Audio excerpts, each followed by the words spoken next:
ॐ सहना भवतु सहनौ भुनक्तु सह वीर्यङ्करवावहै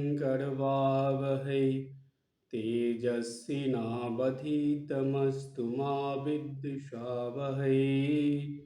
ॐ शान्ति शान्ति शान्तिः। কঠোপনিষদের ধারাবাহিক আলোচনা শুরু হয়েছিল, যেটা এখনো চলছে। আর এই আলোচনার মূল বিষয় হলো কঠোপনিষদের কঠিন কথাগুলোকে বা মন্ত্রগুলোকে সহজভাবে দৈনন্দিন জীবনে কাজে লাগানোর মতো করে এবং সেই সঙ্গে ঠাকুরমা স্বামীজির জীবনের আলোকে সেটাকে বুঝে নেওয়ার জন্য আমাদের এই ক্লাস। তো যেই ক্লাস আমরা শুরু করেছি এটা কিন্তু অনেক দিন ধরে চলছে। আপনারা যদি এই কঠোপনিষদের এই আলোচনাটা প্রথম থেকে ধারাবাহিকভাবে শুনতে চান, তাহলে ইউটিউবে যাবেন, গিয়ে সেখানে পাবেন পরপর 1, 2, 3, 4 করে দেওয়া আছে। আজকে আমাদের 29 নম্বর ভাগ হচ্ছে, মানে 28 পর্যন্ত হয়েছে, আজকে 29 নম্বরটা হবে, মানে হচ্ছে। এটা যখন আপনারা পাবেন তখন সেই লিঙ্ক ধরে যখন ইউটিউবে শুনবেন, সেখানে দেখবেন পরপর এগুলো সব আছে, কঠোপনিষদ আলোচনাগুলো আপনারা এক থেকে পেয়ে যাবেন। সেটা আপনারা দেখে নেবেন। আমরা এখন আলোচনার মধ্যে যাচ্ছি। কঠোপনিষদে এর আগে আমরা আলোচনা করেছিলাম প্রথম অধ্যায়ের দ্বিতীয় বল্লীর 8 নম্বর মন্ত্র। সেখানে সেই মন্ত্রে শেষে যমরাজ নচিকেতাকে বলেছিলেন যে, দেখো নচিকেতা, এই আত্মাকে তর্ক করে জানা যায় না। আত্মা অর্থাৎ এখানে আমরা ঈশ্বর ভগবান ধরতে পারি, সেই আত্মা, সেই পরমাত্মা এক। বলছে তর্কের দ্বারা কখনো এই আত্মাকে জানা যায় না। তারপরে কি বলল? বলছে এটা হলো প্রত্যক্ষ অভিজ্ঞতার ব্যাপার, নিজেকে জানতে হবে। প্রত্যক্ষ, পরোক্ষভাবে আত্মাকে জানা যাবে। তারপরে বলছে যে যুক্তি তর্কের দ্বারা আত্মার স্বরূপ সম্পর্কে কোনো প্রকার সিদ্ধান্তে আসা যায় না। কেন সিদ্ধান্তে আসা যায় না? তার কারণ এই আত্মা নিয়ে অনেক কথা আছে। কেউ বলে আত্মা সূক্ষ্ম, কেউ বলে বৃহৎ, কেউ বলে আত্মা আছে, কেউ বলে নেই, কেউ বলে আত্মা সারা পৃথিবী জুড়ে আছে, কেউ বলে না শুধু মানব শরীরে আছে বা যারা জীব তাদের ভিতরে আছে। এই রকম নানা রকম তর্ক শাস্ত্রে পাওয়া যায়। তো সেইখানে মুনি ঋষিরা বলছেন, বা যিনি কঠোপনিষদ লিখেছেন সেই ঋষি বলছেন যে যমরাজের কথা দিয়ে বোঝাচ্ছেন যে যমরাজ নচিকেতাকে বলছে যে এই যে আত্মা নিয়ে নানা রকম সংশয় তর্ক চলে, এই তর্ক করে নানা রকম যুক্তি দিয়ে আত্মার কোনো সঠিক সিদ্ধান্তে পৌঁছানো যায় না। কিভাবে পৌঁছানো যায়?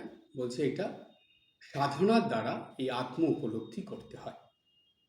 এটা প্রত্যক্ষ, কারো কাছ থেকে শুনে হবে না, নিজেকে আত্মতত্ত্ব সম্বন্ধে বা ঈশ্বর তত্ত্ব সম্বন্ধে জানতে হবে।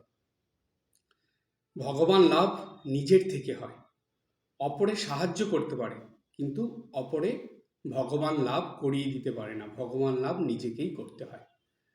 সাধু সন্ন্যাসীরা, মুনি ঋষিরা, সাধক সাধিকারা, এমনকি গুরুদেব ঈশ্বর লাভ করার জন্য আমাদেরকে সাহায্য করে, পথ বলে দেন যে তুমি যদি নিত্যদিন এইভাবে চলো, এইরকমভাবে জীবনযাপন করো, ভোর থেকে রাত পর্যন্ত এই করতে থাকো, তাহলে তুমি ঈশ্বর উপলব্ধি করতে পারবে, ঈশ্বরের দর্শন পাবে। এটা বলে দেয়। তার মানে কি? আমাদেরকে সাহায্য করছে, আত্ম উপলব্ধি বা ঈশ্বর উপলব্ধির জন্য সাহায্য করছে। কিন্তু করতে হবে কাকে? করতে হবে নিজেকে। তাই এটা প্রত্যক্ষ বলা হয়, মানে নিজের থেকে নিজের চেষ্টার দ্বারা, অভ্যাসের দ্বারা, সাধনার দ্বারা আর নিজের যে মনোর যে চিন্তা ভাবনা, যে মনোভাব আপনার আসবে, সেই সাধনার ফলে আপনি ধীরে ধীরে ঈশ্বরের দিকে এগোতে থাকবেন, আত্মতত্ত্ব উপলব্ধির দিকে এগোতে থাকবেন, এবং একদিন ঈশ্বরকে বা আত্মাকে আপনি উপলব্ধি করে নেবেন বা দর্শন করে নেবেন বা লাভ করবেন। এই কথা নচিকেতাকে বলেছিলেন যমরাজ। এটা হলো 8 নম্বর মন্ত্রে ছিল। এবার 9 নম্বর মন্ত্রে কি বলছে? 9 নম্বর মন্ত্রে যমরাজ নচিকেতাকে বলছেন, প্রথমে আমি মন্ত্রটা পড়ে নিচ্ছি, তারপরে এটা ভেঙে ভেঙে পড়ব। বলছে, নৈষা তর্কেন মতিরাপনেয়া প্রক্তা অনন্য নৈব সুজ্ঞানায় প্রেষ্ট ইয়ং তমাপ সত্যধৃতি বতাসি তাং দ্রিং ন ভূয়ান নচিকেতঃ প্রষ্টা। বলছে, নৈষা তর্কেন, এটা আমি এবার ভেঙে ভেঙে পড়ি। লাইনটা ছিল বা মন্ত্রটার প্রথম লাইন হলো নৈষা তর্কেন মতিরাপনেয়া। এটা ভেঙে দিলে কি হয়? ন এষা তর্কেন মতিহি আপনেয়া। এই কথার অর্থ কি? এই লাইনটার মধ্যে কি বলছেন নচিকেতা, কে যমরাজ কি বলছেন? বলছে, ন এষা তর্কেন মতি আপনেয়া মানে হলো তর্কের দ্বারা এই বুদ্ধি লাভ করা যায় না। কোন বুদ্ধি? এই ব্যাখ্যায় আমরা আসব। তারপরে দ্বিতীয় লাইনে বলছে, প্রক্ত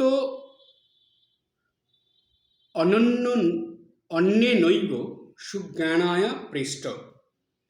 বলছে, হে প্রিয় নচিকেতা, প্রেষ্ট মানে হলো প্রিয় বা প্রিয়তম। বলছে, হে প্রিয় নচিকেতা, অন্যের থেকে এই আত্মজ্ঞান শুনে সেই আত্মজ্ঞানের কথা জানা যায়। জানার পরে তারপরে বলছে, ইয়ম তম আপহ সত্যধৃতি বত ওসি। বলছে, যা তুমি সত্য বলে ধরে নিতে হবে তোমাকে। এই সত্যটাকে ধরে তুমি যেটা শুনেছ আত্মজ্ঞানের কথা, সেটা সত্য বলে ধরে তুমি যদি ক্রমাগত এগিয়ে চলতে পারো, তাহলে তুমি এই আত্মজ্ঞান লাভ করতে পারবে বা আত্মজ্ঞান লাভ করার জন্য তোমার আগ্রহ জাগবে। তারপরে কি বললেন? চতুর্থ লাইনে বলছেন, তাদৃক ন ভূয়াৎ নচিকেতঃ প্রষ্টা। বলছে, যমরাজ এবার প্রশংসা করলেন নচিকেতার। বলছে, তোমার মতো প্রকৃত জিজ্ঞাসু আমাদের কাছে যেন আসে। এই যে 4টে লাইনের মন্ত্র, এই মন্ত্রের যে 4টে লাইন, প্রত্যেকটা লাইনই ভীষণ গুরুত্বপূর্ণ, এবং সেই সঙ্গে এগুলো বুঝে সেইভাবে নিত্যদিনের জীবনযাপন করা, বিশেষ করে ভক্ত মানুষদের জন্য খুবই প্রয়োজন। আর আপনাদের এটা আগেই বলেছিলাম, আবারও বলি, জানবেন এই শাস্ত্রের কথাগুলো কোনো নির্দিষ্ট কারোর জন্য নয়, এটা সমগ্র মানব জাতির জন্য, প্রত্যেকটা মানুষের জন্যই এটা প্রয়োজন, কিন্তু তার মধ্যে ভক্ত মানুষদের জন্য বিশেষ প্রয়োজন বলে ধরা হয়। তাই এখানে আমরা এখন লাইন বাই লাইন ব্যাখ্যার মধ্যে আসব। এটাকে যদি আমরা একটু বাংলায় ছন্দের আকারে ধরি, তাহলে কি দাঁড়ায়? এই যে মন্ত্রটা 9 নম্বর মন্ত্র, সেটাকে বাংলায় বললে কি হবে? আমি তো সংস্কৃততে বললাম, এবার বাংলায় একটু বলি। বলছে, পরাবিদ্যা নহে লভ্য তর্কের প্রমাণ,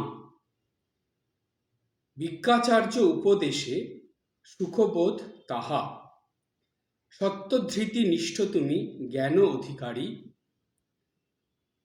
তব তুল্য প্রশ্নকারী বাঞ্ছি সদা মোরা।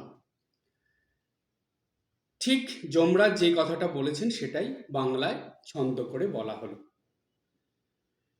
পরবিদ্যা বা পরাবিদ্যা নহে লভ্য তর্কের প্রমাণ। বলছে তর্কের দ্বারা এই আত্মজ্ঞান কখনো লাভ করা যায় না। এখানে আমি প্রথমেই বলেছিলাম যে তর্কের দ্বারা এই বুদ্ধি লাভ করা যায় না। এই বুদ্ধি কোন বুদ্ধি? প্রশ্ন আসবে কোন বুদ্ধির কথা এখানে বলছে। এটা হলো শুদ্ধ বুদ্ধি বা ঈশ্বর লাভ করার বুদ্ধি বা আত্মজ্ঞানের বুদ্ধি। এই বুদ্ধি কখনো তর্কের দ্বারা লাভ করা যায় না। এটা বুঝতে হলে আসতে হবে মনোবিদ্যার কথায়। আমরা মনোবিদ্যার কথার মধ্যে যাই। মনোবিদ্যায় বলছে, দেখবেন কিছু কিছু মানুষের মধ্যে একটা স্বভাব থাকে, তারা কিছু একটা নিয়ে তর্ক করতে শুরু করে দেয়। তার্কিক স্বভাব। তারা ভাবে, কেন তর্ক করে? তর্ক করে কারণ তারা ভাবে যে তারা যেটা জানে সেটাই ঠিক। অন্য যে সেই কথাটাই অন্যজন যখন বলছে, সে ভাবছে যে না, সে ঠিক বলছে না, আমি যেটা বলছি সেটাই ঠিক হচ্ছে। এই যে নিজের মধ্যে যে অহংকার, যে আমি যেটা জানি সেটাই ঠিক বা আমি সব জানি, আমার থেকে ভালো কেউ জানে না, এইরকম অহংকার যখন মানুষের মনের ভিতরে আসে, তখনই সেটার তর্কের জন্ম দেয়। অর্থাৎ তখনই সেই মানুষটার মধ্যে তর্ক করার প্রবণতা জাগে। সে তখন তর্ক করতে শুরু করে দেয়। বেশ কিছু মানুষ আছে যে যদিও বর্তমান সময়ে তর্ক করার মানুষ কমে গেছে। কেন কমে গেছে? তার কারণ বর্তমান সময়ে মানুষ মোবাইলের মধ্যে বেশি ব্যস্ত থাকে, তো মোবাইল, কম্পিউটার, ল্যাপটপের মধ্যে, সেই জন্য তর্কাতর্কির মধ্যে যায় না। জানে যে তর্ক করতে গেলে অনেক সময় নষ্ট হয়, সেই জন্য মোবাইলের মধ্যে ওই সময়টা দেব, সেই জন্য মোবাইলের মধ্যে, ল্যাপটপ, কম্পিউটার, ট্যাব এগুলোর মধ্যে সময় দিয়ে দেয়। তবুও দেখা যায় এই ঝড়গাঝাঁটি অশান্তি কিন্তু চলতেই থাকে, কখনো না কখনো হতেই থাকে। এগুলো কেন হয় জানেন? এগুলো হয় হলো যে এই দুটো কারণে। এক, আমি যেটা জানি সেটাই ঠিক, আর দুই, আমার থেকে বেশি কেউ জানে না। এইরকম ভাব যখন মনের ভিতরে আসে তখনই তর্ক হয়। তো এখানে বলছে যে জাগতিক ক্ষেত্রে তর্ক করে জেতা যায়। জাগতিক ক্ষেত্রে তর্কের দ্বারা যুক্তি প্রমাণ দিতে পারলে মানুষ সেটাই জিতে যায়। কেন? যুক্তির সঙ্গে যদি প্রমাণ দিতে পারে তাহলে জিতে যাবে। কিন্তু এই আধ্যাত্মিকতায় এই তর্কের কোনো স্থান নেই। আধ্যাত্মিক যে কোনো কিছুর মধ্যে এই তর্ক খাটে না। তাই বলা হচ্ছে মনোবিদ্যার কথা, যে যেসব মানুষের স্বভাবের মধ্যে তর্ক করার প্রবণতা থাকে, যারা তার্কিক স্বভাবে, তাদের আর যাই হোক সাধন ভজন হয় না, তাদের ঈশ্বর উপলব্ধি কখনো হয় না, তাদের সাধন জীবনে উন্নতিও কখনো হয় না। তাই সাধনা করতে হলে ধীর স্থির শান্ত হতে হয় এবং ধৈর্য সহ্য সহকারে সাধন পথে এগিয়ে চলতে হয়। যখনই দেখবেন, ছোট্ট একটা কথা আপনাদের বলি, সকালবেলা ঘুম থেকে উঠে যদি ছোট্ট কোনো কারণে মনোমালিন্য হয়, দেখবেন সারা দিন মনের মধ্যে একটা অশান্তি চলতে থাকে। এইটার প্রভাব সারা দিন মনের ভিতরে থাকে। অর্থাৎ যখনই মনের ভিতরে এই অশান্তি, তর্ক বা মনোমালিন্য হয়, তখনই মনের উপরে এর প্রভাব প্রচণ্ডভাবে পড়ে। তাই বলা হয় তর্ক করলেই মনের মধ্যে অশান্তি বাড়ে, ঝড়গাঝাঁটি করলে মনের মধ্যে অশান্তি বাড়ে। এই কারণে যারা ভক্ত মানুষ, প্রকৃত ভক্ত, যারা সাধন ভজনশীল মানুষ, তারা কিন্তু আর যাই করুক তর্কাতর্কির মধ্যে যায় না, কোনো মনোমালিন্যর মধ্যে যায় না, কোনো ঝড়গাঝাঁটির মধ্যে যায় না। তারা কি করে? তারা যেটা বলার সেটা বলবে, কিন্তু তর্কের মধ্যে যাবে না। সে যদি সেটাকে শুনলো, যাকে বলা হচ্ছে, সে যদি শোনে তবে ঠিক আছে, তার উপকার হবে, ভালো হবে। যদি না শুনে, না শুনবে, কিন্তু সে তার মনটাকে ডিস্টার্ব করে না। তাই বলা হয় যে সাধন জীবনে তর্ক, মনোমালিন্য, ঝড়গাঝাঁটি একদম করতে নেই। এটা করলেই সাধনার ক্ষতি হয়।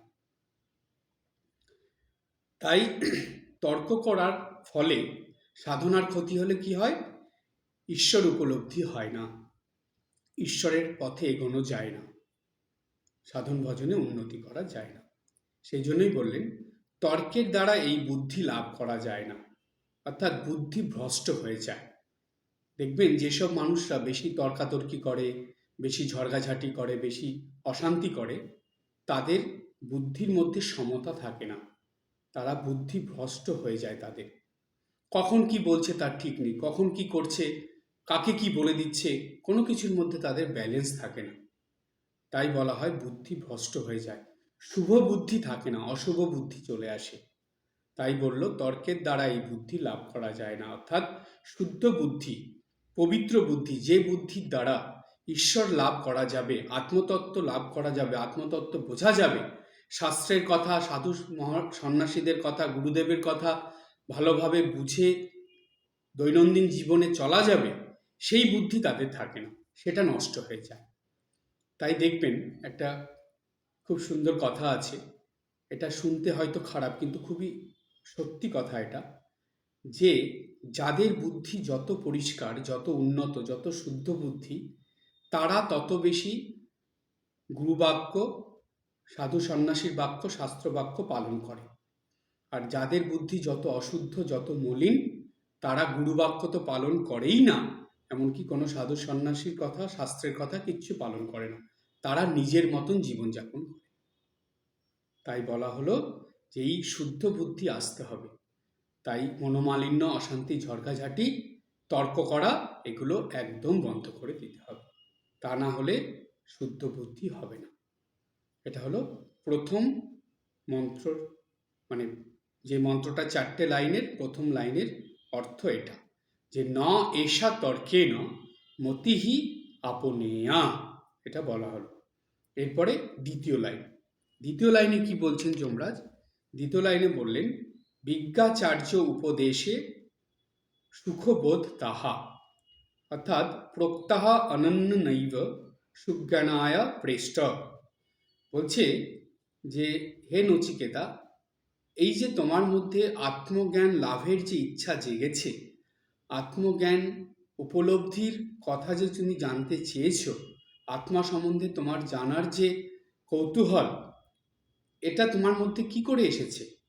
এটা এসেছে তোমার মধ্যে যে শুদ্ধ বুদ্ধি আছে, সেই বুদ্ধি দিয়ে তুমি উপযুক্ত আচার্যের কাছ থেকে, অর্থাৎ যিনি আত্মজ্ঞান লাভ করেছেন, এই রকম মানুষের কাছ থেকে তুমি শুনেছ আত্মতত্ত্বের কথা, শোনার পরে তোমার মধ্যে এইটা লাভ করার ইচ্ছা জেগেছে।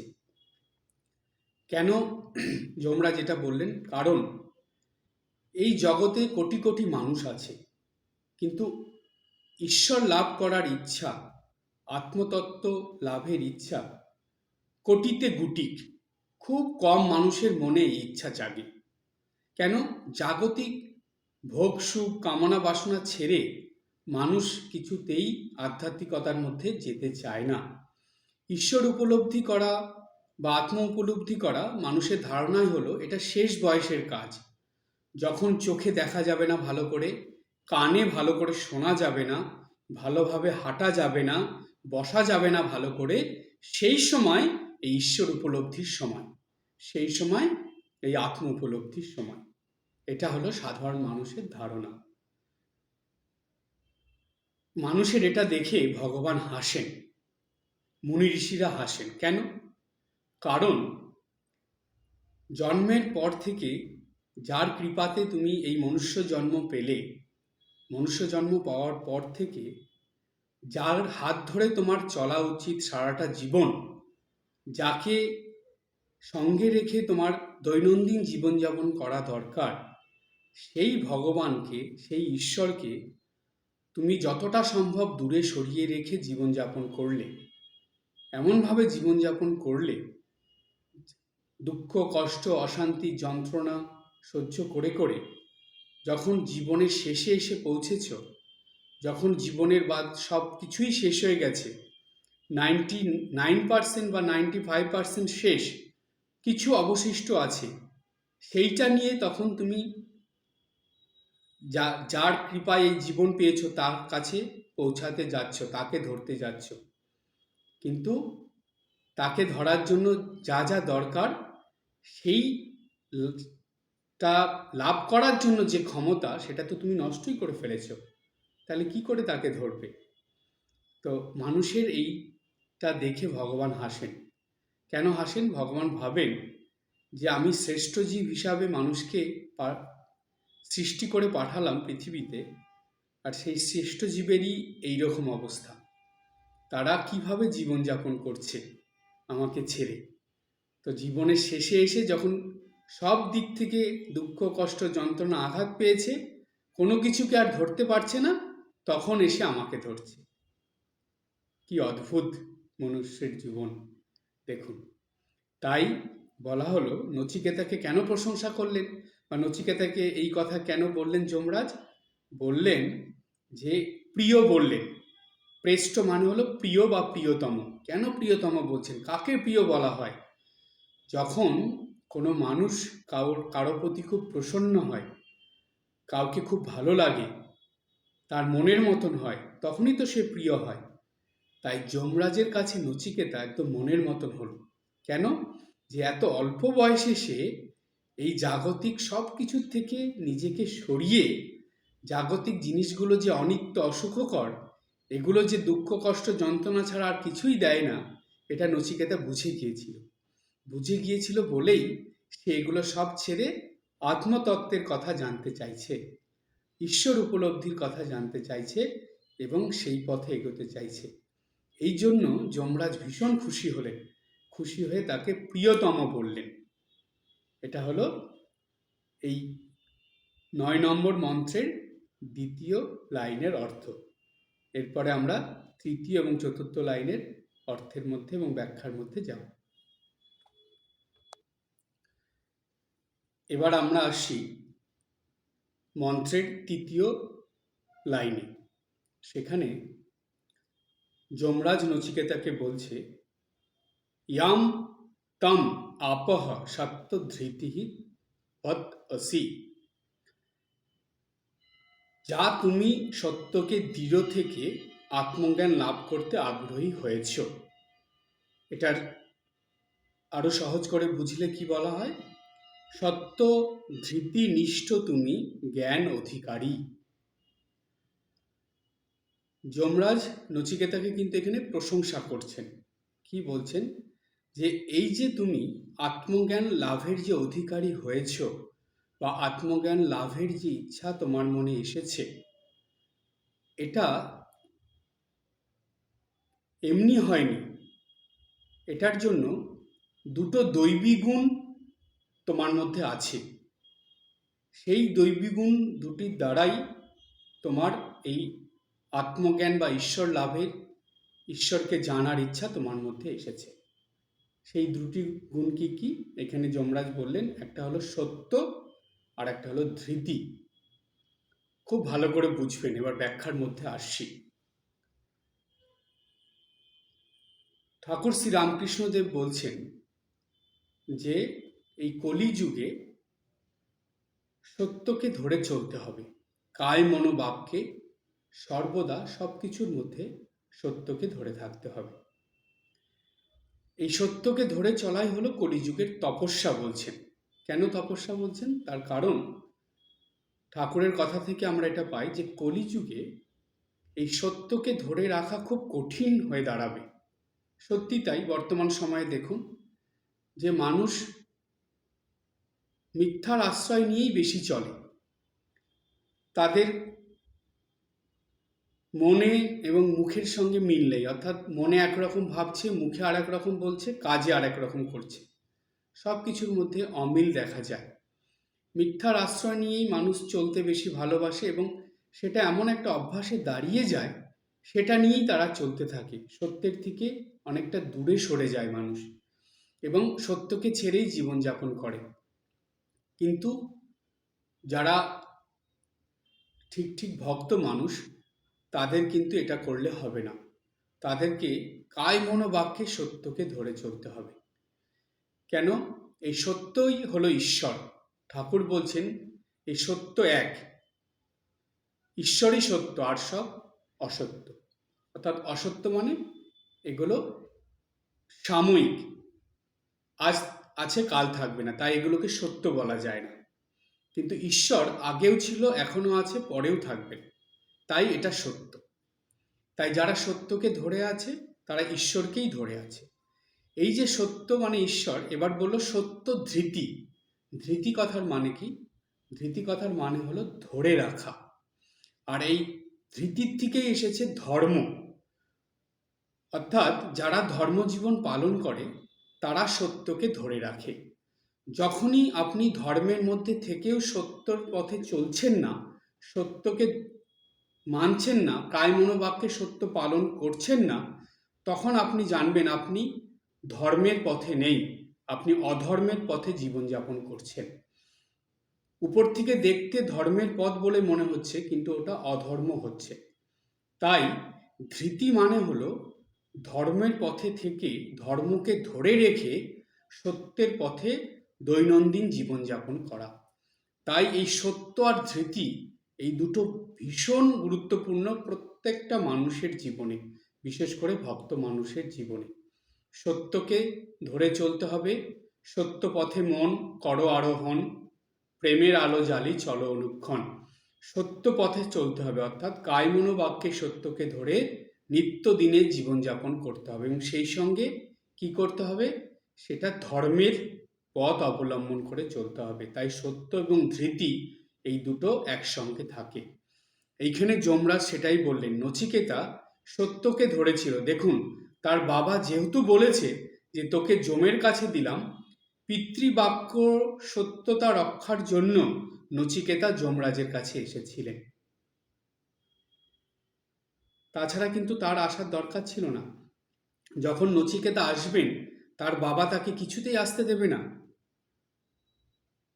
কিন্তু নচিকেতা তার বাবাকে বোঝালো যে না, এটা তো আমাদের বংশের ধারা নয়, তুমি যদি তোমার কথা না রাখো তাহলে এটা মিথ্যে হয়ে যাবে, সুতরাং মিথ্যের পথে তো চলা যাবে না, তোমার কথার সত্যতা রাখতে হবে। তাই তোমার কথার সত্য রক্ষার জন্য আমাকে যমরাজের কাছে যেতে হবে। সেখানে গেলেন নচিকেতা। সেখানে নচিকেতা গিয়ে একদিন নয়, 3 দিন না খেয়ে, জল পর্যন্ত স্পর্শ করলেন না, না খেয়ে যমরাজের জন্য অপেক্ষা করলেন। সত্যকে ধরেছিলেন, ধর্মের পথে ছিলেন। তাই যমরাজ এখানে উল্লেখ করলেন সত্য আর ধৃতি। এটা নচিকেতার জন্য বললেন না, যমরাজ নচিকেতার মধ্যে দিয়ে পরোক্ষভাবে সমগ্র মানব জাতির জন্য এই কথা বললেন, বিশেষ করে ভক্তদের জন্য, যে তোমরা যদি ঈশ্বরকে লাভ করতে চাও, আত্মজ্ঞান লাভ করতে চাও, তাহলে সত্য এবং ধৃতিকে ধরে চলবে। এবার আমরা আসি ঠাকুরের জীবনের দিকে। ঠাকুর দেখুন সর্বদা সত্যকে ধরেছিলেন এবং ধর্ম জীবন যাপন করেছেন। শ্রীমা সারদা দেবীর দিকে তাকান, মা সর্বদা সত্যকে ধরে ধর্মের পথে চলেছেন, ধর্ম জীবন যাপন করেছেন। তাই যেখানে সত্য সেখানেই ধর্ম, সেটা ধরেই চলতে হবে। আর যেখানে অসত্য সেখানে অধর্ম। এই কথাটাই নচিকেতাকে যমরাজ বলে প্রশংসা করলেন, যে তুমি যেহেতু সত্যকে শক্ত করে ধরে, দৃঢ়ভাবে ধরে এই সত্যের পথে চলে এইখানে এসেছো, আত্মজ্ঞান লাভের কথা শুনে তোমার ভিতরে সেই কারণে জাগতিক অন্য কোনো কিছু তোমার মধ্যে আসেনি। আমি তোমাকে এত প্রলোভন দেখালাম, তুমি জগতের যা যা মানুষের পক্ষে লাভ করা সম্ভব নয় সেগুলো সব আমি তোমাকে দিতে চাইলাম, কিন্তু তুমি সব ত্যাগ করে দিলে। কোনো প্রলোভনে তুমি পা দিলে না, কোনো জাগতিক কামনা বাসনা তোমার নেই, কোনো লোভ লালসা প্রলোভন তোমার নেই। এগুলো ছেড়ে তুমি আত্মজ্ঞান লাভের ইচ্ছা প্রকাশ করলে। এর জন্যই তুমি আমার প্রিয়, আমি তোমার উপর খুশি হয়েছি, এবং তোমার এই দুটো গুণ তোমার মধ্যে ছিল, তাই তুমি এটা পারলে। কোন দুটো গুণ? সত্য এবং ধৃতি। ধৃতি মানে হলো দৃঢ়তা। ঠাকুর বলছেন সত্যকে ধরে চলতে হবে সর্বদা, এবং মা বললেন যে এই সাধন ভজনের জন্য দৃঢ়তা চাই, রোগ চাই, তা না হলে হবে না। দেখবেন জাগতিক সব কিছু মানুষ খুব দৃঢ়ভাবে ধরে রাখে, কিন্তু আধ্যাত্মিকতার কোনো কিছু দৃঢ়ভাবে ধরে রাখে না। না প্রার্থনা, না জপ ধ্যান, না পূজা পাঠ, না সন্ধ্যা বন্দনা, না সাধুসঙ্গ। এর মধ্যে কোনো দৃঢ়তা দেখা যায় না। বেশিরভাগ অধিকাংশ মানুষেরই এগুলো হালকা হালকা, কিন্তু জাগতিক সব ব্যাপারে দৃঢ়তা। তো ঠিক উল্টোটা হয়ে যায়। সেই জন্য এই সত্যের প্রতি থাক একনিষ্ঠ হয়ে থাকতে হবে এবং দৃঢ়ভাবে জীবনযাপন করতে হবে। এটাকে ধরে রাখতে হবে সবসময়। না, আমি সত্যের পথ থেকে কখনো সরে যাব না, কায় মনোবাক্যে সত্য পালন করব, এরকম সংকল্প নিয়ে দৃঢ় ভাব নিয়ে চলতে হবে। এরপরে 4 নম্বর লাইনে কি বলছে? যমরাজ বলছে, ত্রাদিক না ভূয়াদ নচিকেত প্রষ্ঠা। বলছে, তোমার মতো প্রকৃত জিজ্ঞাসু আমাদের কাছে যেন আসে, অর্থাৎ তবতুল্য প্রশ্নকারী বাঞ্ছি সদা মোরা। তোমার মতন এইরকম প্রশ্নকারী আমরা সর্বদা চাই। তোমার মতন কেন বলল? এইখানে দেখুন, পরোক্ষভাবে যমরাজ বুঝিয়ে দিলেন দুটো জিনিস। একটা হলো যে তুমি যে একা এসেছো, তোমার মধ্যে এটা দেখলাম, তাতে আমরা সন্তুষ্ট নই। আমরা চাই আরো বেশি মানুষ এই দিকে আসুক, অর্থাৎ এই আত্মতত্ত্ব লাভের দিকে আসুক। আরো বেশি মানুষ জাগতিক কামনা বাসনা, লোভ লালসা এগুলো ছেড়ে দিয়ে এই ঈশ্বর লাভের পথে আসুক, আত্মতত্ত্ব লাভের পথে আসুক। আরো এসে আমাদেরকে জিজ্ঞেস করুক, আমাদের কাছে জানতে চাক। আমাদের কাছে মানে যমরাজ শুধু নিজের কথা এখানে বোঝালেন না, এখানে বোঝালেন যে দেবতাদের কাছে, দেবদেবীদের কাছে, ভগবানের কাছে আরো বেশি করে মানুষ আসুক, আরো তারা ঈশ্বরের কথা, আত্ম উপলব্ধির কথা, ঈশ্বর লাভের কথা তারা জানতে চায়। কজন মানুষের মনে এটা জানার ইচ্ছা জাগে? কজন মানুষের মনে ঈশ্বর লাভের ইচ্ছা জাগে? কোটিতে গুটি, খুব কম। সেটাই আক্ষেপ করে যমরাজ নচিকেতার মধ্যে দিয়ে মানব জাতির উদ্দেশ্যে বললেন যে নচিকেতার মতন এইরকম কামনা বাসনা, জাগতিক লোভ লালসা প্রলোভন ছেড়ে ঈশ্বরকে লাভ করা, জানার ইচ্ছা নিয়ে যেন আরো বেশি মানুষ আমাদের কাছে আসে। এইটা যমরাজ বুঝিয়ে দিলেন। এই হলো কঠোপনিষদের প্রথম অধ্যায় 2 বললেন 9 নম্বর মন্ত্রের ব্যাখ্যা। এবার আমরা এর সূত্র ধরে একটা খুব সুন্দর প্রসঙ্গে যাব, ঠাকুরের প্রসঙ্গ। সেই প্রসঙ্গ বলে আজকের আলোচনা শেষ করব। এই যে সত্য আর ধৃতির কথা বললাম, এতে যে কলিযুগে অধিকাংশ মানুষের মধ্যেই যে সত্য আর ধৃতি থাকবে না বা থাকে না, সেটা ছেড়েই যে তারা জীবনযাপন করে, সেই প্রসঙ্গ আমরা কথামৃততে পাই। কথামৃততে ঠাকুর এক জায়গায় বলছেন, এটা 1885 সালের 1 মার্চ, দক্ষিণেশ্বর মন্দিরে ভক্ত সঙ্গে আছেন ঠাকুর। সেখানে আধ্যাত্মিক প্রসঙ্গ চলছে। তখন কথায় কথায় ঠাকুর বলছেন যে কি বলবো, সব দেখছি কলাইয়ের ডালের খদ্দের, কামিনী কাঞ্চন ছাড়তে চায় না। শুদ্ধ আধার না হলে ঈশ্বরে শুদ্ধা ভক্তি হয় না, এক লক্ষ্য হয় না, নানা দিকে মন যায়। আরো অনেক কথা বলেছেন, তার মধ্যে থেকে এই প্রসঙ্গটা কেন, এটার মধ্যে দিয়ে আজকে যেটা আমরা পড়লাম বা নচিকেতারকে যমরাজ যেটা বলেছেন, সেটার কিছুটা এখানে স্পষ্ট হয়ে ওঠে। ঠাকুর বললেন, কি বলবো, সব দেখছি কলাইয়ের ডালের খদ্দের। কলাইয়ের ডালের খদ্দের মানে, কলাইয়ের ডালের খদ্দের মানে হলো কামিনী কাঞ্চনে আসক্ত, ঐশ্বর্যে রূপের মধ্যে মুক্ত হয়ে জাগতিক ভোগ সুখের মধ্যে আবদ্ধ হয়ে থাকা, যেটা সহজেই পাওয়া যায়। সেই জন্য ঠাকুর এখানে কলাইয়ের ডালের কথা নিলেন। ঠাকুরের উদাহরণগুলো, ঠাকুর নিজে চোখে যেগুলো দেখেছেন সেই সময়, সেগুলোই তার উদাহরণের মধ্যে বা উপমার মধ্যে এনেছেন। সেই সময়, তখনকার সময়ে বাজারে সব থেকে সস্তা ছিল কলাইয়ের ডাল।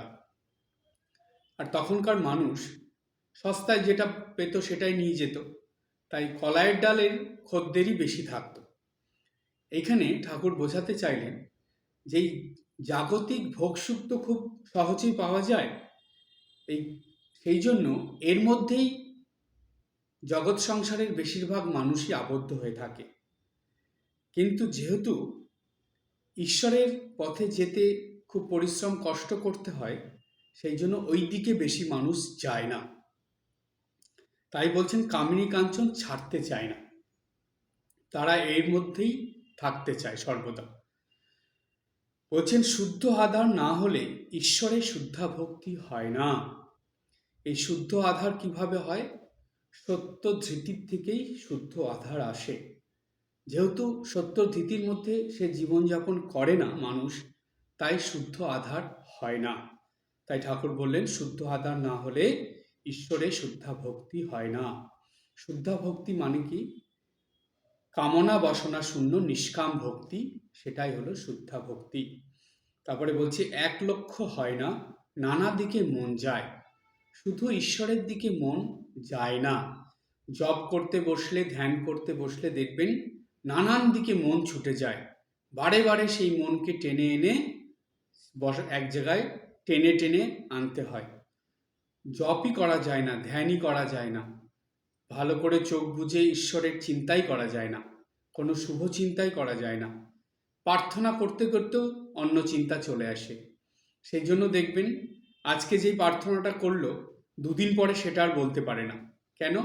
ভুলে যায়। মন এক লক্ষ্য নয় তো, নানা দিকে চলে যায়, সেই জন্য ভুলে যায় কি প্রার্থনা করেছিল, ভুলে যায়। তাই বলছে যে শুদ্ধ ভক্তি বা শুদ্ধ আধার না হলে মন এক লক্ষ্য হয় না, মানে একই দিকে থাকে না, একনিষ্ঠ হয় না। শুধু ঈশ্বরের প্রতি মন স্থির হয় না, নানান দিকে চলে যায়। অর্থাৎ যারা এই সত্য ধৃতি মেনে বা সত্য ধৃতি নিয়ে জীবনযাপন করে না, তাদেরই এইরকম অবস্থা হয়। তারাই হলো কলাইয়ের ডালের খরিদ্দার। এবার আমাদেরকে ভাবতে হবে, আমরা কি কলাইয়ের ডালের খদ্দের হব, নাকি আমরা এই কলাইয়ের ডালের খদ্দেরের থেকে যেই যেই ডালের দিকে মানুষ কম যায় সেই ডালের খদ্দের হব, যেই ডালগুলো বেশি দামি, যেগুলো সহজে পাওয়া যায় না, অনেক পরিশ্রমের যারা অর্জন করতে হয়, সেই দিকে যাব। অর্থাৎ সহজে পাওয়ার জিনিসটা মানুষ পেয়ে যায়, কিন্তু পরে সেটাই মানুষের দুঃখ কষ্টের কারণ হয়। আর যেটা অনেক পরিশ্রম করে, অনেক দুঃখ কষ্টের মধ্যেও যেটাকে অর্জন করা যায়, সেটাই কিন্তু পরে সুখ শান্তি আনন্দ দেয়। তাই বলা হয় জাগতিক আর পারমার্থিক এই দুটোর মধ্যে পার্থক্য কি? হচ্ছে জাগতিক প্রথমে সুখ শান্তি আনন্দ দেয়, কিন্তু পরে দুঃখ কষ্ট যন্ত্রণায় জীবন ভরিয়ে দেয়। আর পারমার্থিক প্রথমে দুঃখ কষ্ট যন্ত্রণা দেয়, কিন্তু পরে সুখ শান্তি আনন্দে জীবন ভরিয়ে দেয়। তাহলে এবার কোন দিকে যেতে হবে ভক্তদেরকে, সেটা তারাই ঠিক করে নেবে।